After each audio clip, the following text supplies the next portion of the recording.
नमस्कार, मैं डॉक्टर रेणु कुमारी आज के इस वीडियो में आप सबका स्वागत करती हूँ। वीडियो शुरू करने से पहले मैं आप सबसे कहना चाहती हूँ कि कृपया मेरी बनाई हुई वीडियो अगर आपको अच्छी लगे तो इसे लाइक, शेयर और सब्सक्राइब करना ना भूलें। तो आइए आज का हम विषय पढ़ते हैं। आज का विषय है प्रत्यय। कई महत्वपूर्ण प्रतियोगी परीक्षाओं से लेके 9वीं 10वीं या अन्य कक्षाओं में भी प्रत्यय से संबंधित प्रश्न पूछे जाते हैं। तो आइए प्रत्यय के विषय में जानते हैं। शब्दों और धातुओं से मैं उनसे पहले, मध्य में या अंत में कुछ संबंध तत्व जुड़ जाते हैं जिन्हें क्रमशः पूर्व सर्ग, मध्य सर्ग या अंत सर्ग कहते हैं। इनमें जो अंत सर्ग हैं वही प्रत्यय या सुफिक्स के नाम से जाने जाते हैं। इंग्लिश में है सुफिक्स और हिंदी संस्कृत में है प्रत्यय। अभिप्राय यह है कि प्रत्यय शब्दों जो प्रत्यय हैं वो शब्दों या धातुओं के अंत में जुड़ते हैं।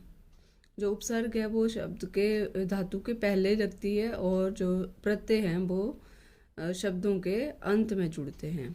प्रत्यय जो हैं वो 3 प्रकार के हैं। कृत प्रत्यय है पहला, दूसरा तद्धित प्रत्यय और तीसरा है स्त्री प्रत्यय। आज हम जानेंगे कृत प्रत्यय की परिभाषा, तद्धित प्रत्यय की परिभाषा और स्त्री प्रत्यय की परिभाषा। इनके उदाहरण का फिर विस्तार पूर्वक हम अध्ययन करेंगे। तो कृत प्रत्यय है सबसे पहले।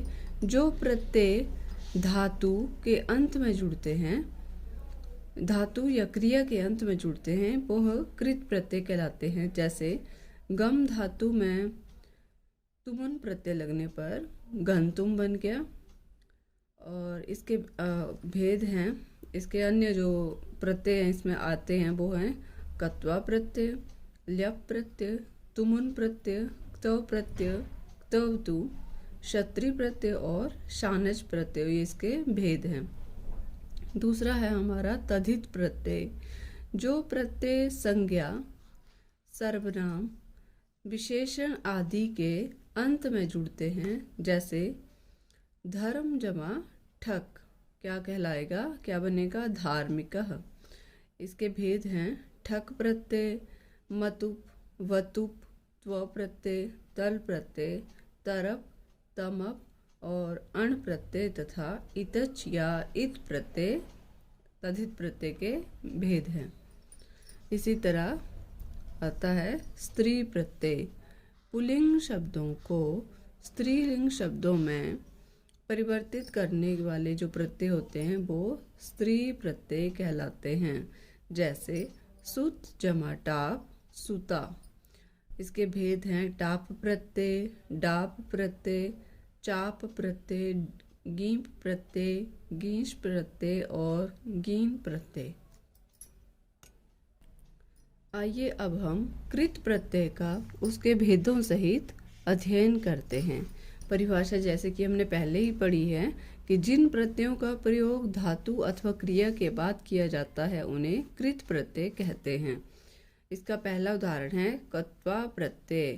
कत्वा प्रत्यय में क्या होता है कि कत्वा प्रत्यय का प्रयोग किसी भी काम को करके इस अर्थ में किया जाता है। कत्वा प्रत्यय का प्रयोग कहाँ होता है, जहाँ यह दर्शाना हो कि किसी भी काम को करके। कत्वा प्रत्यय का त्वा शेष रहता है। क्या शेष रहता है, त्वा। उदाहरण है क्री धातु जमा कत्वा, कृत्वा मतलब करके। पठ जमा कत्वा, पठित्वा पढ़ के। क्री धातु के साथ जो कत्वा प्रत्यय लगा तो रूप बना कृत्वा मतलब खरीद के।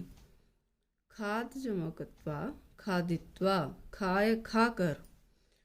ज्ञा जमा कत्वा, ज्ञात्वा जानकर। नम जमा कत्वा, नत्वा नमन करके। ये था हमारा कत्वा प्रत्यय और इससे संबंधित कुछ उदाहरण। अब है दूसरा प्रत्यय ल्यप प्रत्यय। ल्यप प्रत्यय का प्रयोग कर या करके के अर्थ में किया जाता है। जैसे धातु से पहले उपसर्ग होने पर कर या कर के अर्थ के लिए ल्यप प्रत्यय का प्रयोग होता है। उपसर्ग ना होने पर कत्वा प्रत्यय का प्रयोग होता है। ल्यप प्रत्यय का य शेष रहता है। पहले तो था कत्वा प्रत्यय। कत्वा प्रत्यय में आपको बताया कि इसमें किसी भी अर्थ को, किसी भी काम को करके यह दर्शाना हो तो वहाँ पर कत्वा प्रत्यय रहता है। परंतु जब किसी धातु के साथ उसके पूर्व में उपसर्ग लगी हो और कर के अर्थ में ही दर्शाना हो तो वहाँ पर होगा ल्यप प्रत्यय। जैसे इसके उदाहरण से हमें समझ आएगा। उदाहरण है उप जमा क्री जमा ल्यप। यहाँ उपसर्ग है, क्री धातु है और ल्यप प्रत्यय है, तो बन गया उपकृत्य। उपकृत्य वि उपसर्ग क्री धातु ल्यप प्रत्यय विक्रिय खरीद कर। बी प्लस ज्ञा ल्यप विज्ञाय जानकर। आ उपसर्ग पूर्वक दा धातु ल्यप प्रत्यय आदाय मतलब लाकर। प्र उपसर्ग पूर्वक नम धातु ल्यप प्रत्यय प्रणम्य नमन करके। कत्वा और ल्यप प्रत्यय में सिर्फ यही भेद है कि ल्यप प्रत्यय उपसर्ग के साथ लगता है और कत्वा में धातु के साथ ही इसका प्रयोग किया जाता है। तीसरा हमारा प्रत्यय है तुमुन प्रत्यय। तुमुन प्रत्यय का प्रयोग के लिए अर्थ में किया जाता है। तुमुन प्रत्यय का तुम शेष रहता है। उदाहरण पाजमा तुमुन पातुम पीने के लिए। तुमुन प्रत्यय का प्रयोग के लिए अर्थ में होता है। तो ज्ञा जमा तुमुन ज्ञातुम जानने के लिए। क्री जमा तुमुन क्रेतुम खरीदने के लिए। हन जमा तुमुन हंतुम मारने के लिए। गम जमा तुमुन गंतुम जाने के लिए। तो ये हैं कुछ तुमुन प्रत्यय से संबंधित उदाहरण। चौथा हमारा कृत प्रत्यय है क्तो प्रत्यय। ये सब हम जो पढ़ रहे हैं वो कौन से हैं? कृत प्रत्यय के उदाहरण हैं। क्तो प्रत्यय का प्रयोग भूतकालिक अर्थ में अर्थात जो काम हो चुका हो भूतकालिक अर्थ में किया जाता है। तो प्रत्यय का तो शेष रहता है। तो प्रत्यय का तो शेष रहता है। तो प्रत्यय का प्रयोग कर्म वाच्य व भाव वाच्य में किया जाता है। इसका प्रयोग कर्म वाच्य व भाव वाच्य दोनों में किया जाता है। उदाहरण है क्री जमक तो क्री में जब उक्तो है तो क्तो का क्या शेष बचेगा? तो क्रीतः शब्द बन जाएगा क्रीतः। जैसे क्री जमा तो क्री जमा तो बन गया क्रीतः। उसी तरह अन्य उदाहरण है। ये जो है पुल्लिंग स्त्रीलिंग और नपुंसक लिंग तीनों रूपों में अलग अलग बनते हैं। तो क्री जमक तो प्रत्यय क्रीता पुल्लिंग में, क्रीता स्त्रीलिंग में, क्रीतम नपुंसक लिंग में। यहाँ पुल्लिंग में जो तो प्रत्यय के रूप हैं वो बालक शब्द की तरह चलते हैं, स्त्रीलिंग में लता शब्द की तरह और नपुंसक लिंग में फल शब्द की तरह इसके रूप चलते हैं।